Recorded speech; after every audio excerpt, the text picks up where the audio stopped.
इंद्रियों को जब आप अपने कंट्रोल में ना कर पाओ, 5 ज्ञान इंद्रियां होती हैं, 5 कर्म इंद्रियां होती हैं, और 2 इंद्रियों से सबसे ज्यादा कुमार्ग हमारे अंतःकरण में आता है। 2 इंद्रियों से, पहली इंद्रिय है देखने की और दूसरी है सुनने की। आंखों ने यदि कुछ गलत देख लिया और कानों ने कुछ गलत सुन लिया तो इन 2 इंद्रियों के प्रभाव से ही हमारी सारी इंद्रियां विपरीत होने लग जाती हैं। इन 2 इंद्रियों का बहुत बहुत बड़ा इंटरफेयर है हमारे जीवन में बंधुओं। भैया ये 2 इंद्रियां जिस दिन आपकी भगवतगामी हो गई, जिस दिन ये दोनों इंद्रियां भगवान के चरणों की पथिक बन गई, कथा की पिपासु हो गई ये दोनों इंद्रियां, उस दिन आपकी ये 8 की 8 इंद्रियां भगवान के चरणों में अपने आप प्रीति करने लगेंगी।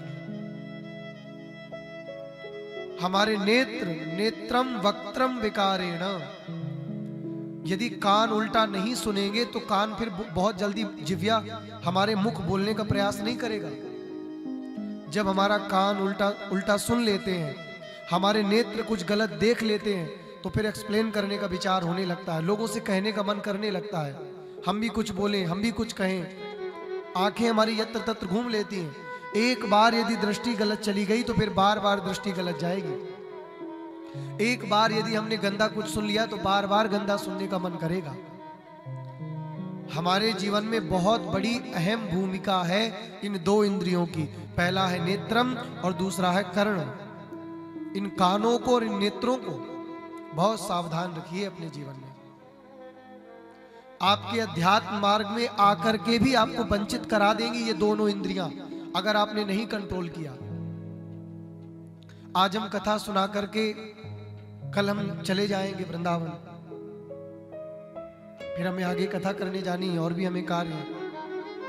लेकिन हमारा एक संदेश समझ लीजिए, या हमारा एक निवेदन मान लीजिए, या हमारा एक छोटा सा प्रयास जो हमने 6 दिन तक किया, आज भी कर रहे हैं। 2 इंद्रियों को केवल आप संभाल लीजिए, आपका पूरा जीवन संभल जाएगा। सारे विकार हमारे जीवन के,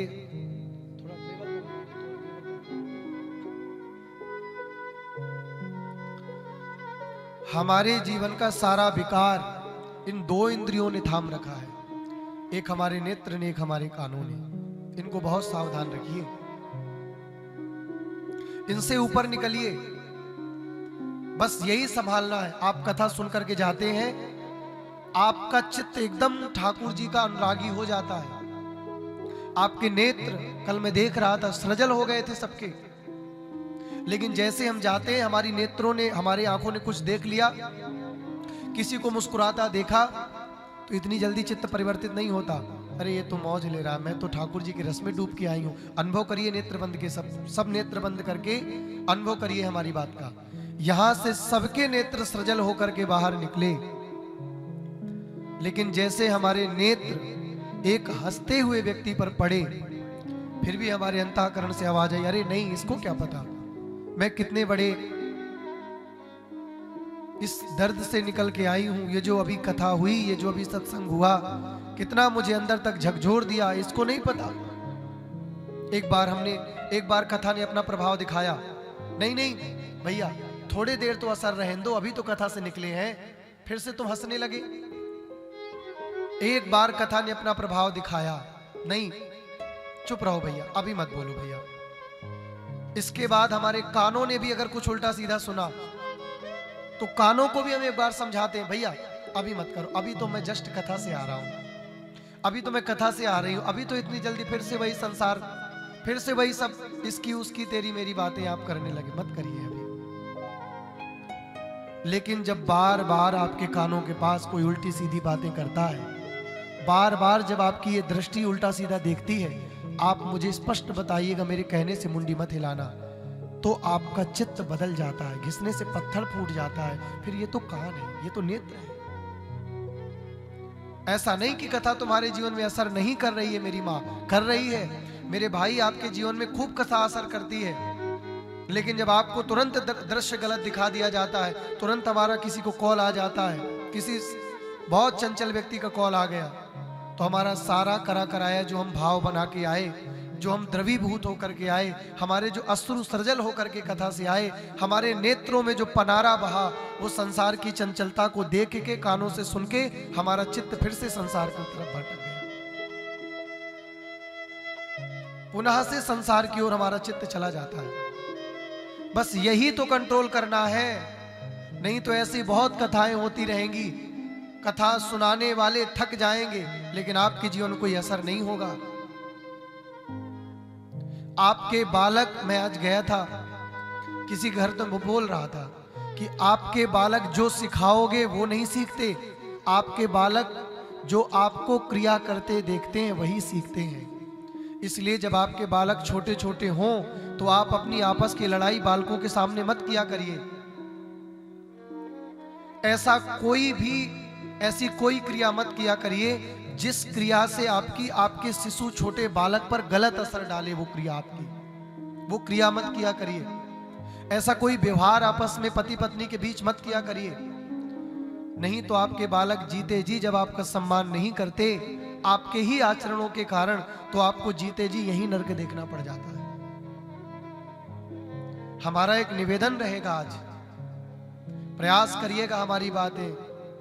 बहुत खान पान दूषित हो गया है, हवा में भी काम है। देखा जाए तो नेत्र वही देखना चाहते हैं जो कल्याणकारी नहीं है, कान वो सुनना चाहते हैं जो कल्याणकारी नहीं है। लेकिन भैया, कल्याण तो केवल और केवल भगवान को देखने में हुआ है, भगवान की कथा सुनने में हुआ है।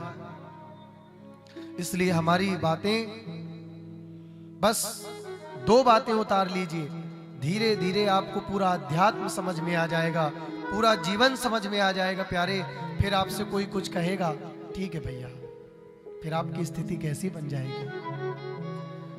कबीरा खड़ा बाजार में सबकी मांगे खैर, ना काहू से दोस्ती, ना काहू से कुछ तो लोग कहेंगे। लोगों का काम है अपने पग बढ़ा कहीं बीत न जाए रहना,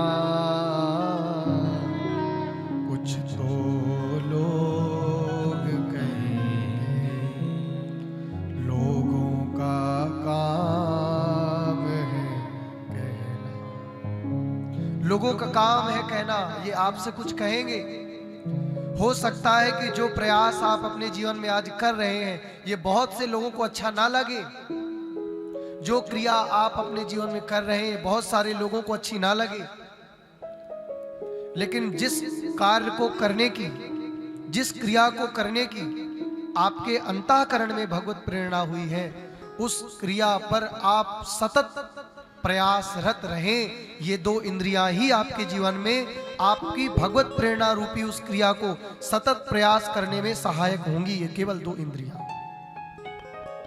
मैं देखता हूं प्रत्येक वर्ष, प्रत्येक महीना, प्रत्येक दिन नए संकल्प जीव लेता है, नए लक्ष्य तक जाने की तैयारी जीव करता है, नए उत्थापन के लिए व्यक्ति प्रयास करता है। माँ भी करती है, बेटा भी करता है, बेटी भी करती है, सब करते हैं। यहां तक कि मेरे ठाकुर जी ने भी कल किया। संदेश मिला श्रुत्वा गुणान भुवन सुंदर श्रृणवतांते। कुंदनपुर से संदेश आया ब्राह्मणों के द्वारा। ठाकुर जी तुरंत रथ पर बैठे और माता रुक्मणी का हरण करने के लिए चल दिए। प्रयास किया, बैठे नहीं, लेकिन वो पर ब्रह्म परमात्मा है। बिनु पग चलई सुनई बिनु काना। लेकिन हम और आप छित जल पावक गगन समीरा, मिट्टी जल तेज वायु आकाश से मिलकर के बने हैं। हमारी ये दोनों इंद्रियां ही हमें भैया बंधन से मुक्त करा देती हैं, और ये दोनों इंद्रियां ही हमें बंधनगामी बना देती हैं। हमारा मन जब ठाकुर जी के चरणों में 1 घंटा भी एक दिन में लग जाता है, तो इसी देह से भगवान की भक्ति के माध्यम से वैकुंठ पाना भी बहुत बड़ी बात नहीं होती। लेकिन यहीं पर हमारा मन यदि 24 घंटे में 1 घंटा भी ठाकुर जी के चरणों में नहीं लगता, तो यही शरीर मेरी माँ आपके बंधन का कारण बन जाता है। कपिल भगवान ने यही तो कहा है, माँ आपका पड़ोसी आपके बंधन का कारण नहीं है, आपका बगल वाला आपके बंधन का कारण नहीं है। मनः एव मनुष्याणाम कारणम बंध मोक्षयोः, ये मन ही आपके बंधन का कारण है और ये मन ही आपके मोक्ष का कारण है।